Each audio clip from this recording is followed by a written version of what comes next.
Phil Mackey here, 1500ESPN.com at Target Field. The Twins were just swept in 3 games by the White Sox, a 7-0 loss today. It was the first time the White Sox have swept the Twins since 2006, April of 2006, so more than 5 years ago. It's the first time the White Sox have swept the Twins in Minneapolis since 2004. So this is a Twins team that's just dominated the Whiteys over the last few years, especially the last 2 years or so.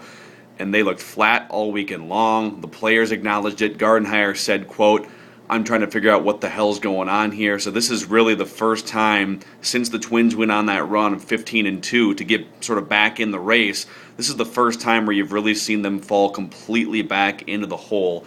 48 games remaining. So just to put it into context, the Twins would have to finish 34 and 14 to finish with 85 wins on the season. We don't even know if 85 wins is going to get it done because obviously the Tigers and the Indians both made key trades at the deadline, and 85, 86 wins is probably going to get it done. So you can forget about the Twins making a run at this point. They really had to sustain that momentum after the All-Star break and beat these in-division teams. We knew that this was going to be a key stretch coming out of the break, this 2-week stretch, 3-week stretch, and they have absolutely fallen flat on their faces. Poor pitching performances. The pitching was really carrying the run early on in June and July.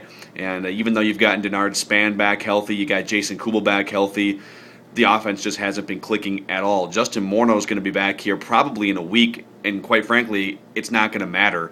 And now, with the Twins not making any moves at the deadline, either as buyers or sellers, it's looking like if they could have a mulligan, they'd go back and trade Michael Kadire and maybe some other guys to try and collect some pieces to the puzzle going forward. So, a tough sweep this weekend, and now it's going to be sort of a slow march to the finish line the last 7 weeks, unless they can pull a massive, massive rabbit out of their hat. So pretty soon we're going to have to start looking ahead. What do you do with guys like Delman Young, who has a year left of arbitration, but maybe he doesn't fit in the long-term plans? Same with Francisco Liriano. Where does he fit? Where do free agents Kadire and Kubel fit into the mix? And what is your outfield going to look like the rest of the season? Is Ben Revere going to play every day? There's so many questions to be answered here, but the Twins are making it a lot easier right now, this far in and this far down in the standings, to sort of look ahead and plan to next season. So we'll see what happens against the Red Sox in these next 3 games. But the fact that most of the players in that clubhouse agreed that they came out flat and they came out really with not much energy at all against the White Sox, you'd have to think that the best offense in baseball in Boston is going to do a number on the Twins this week. We'll find out. I'm Phil Mackey. Keep an eye on 1500ESPN.com for more Twins coverage.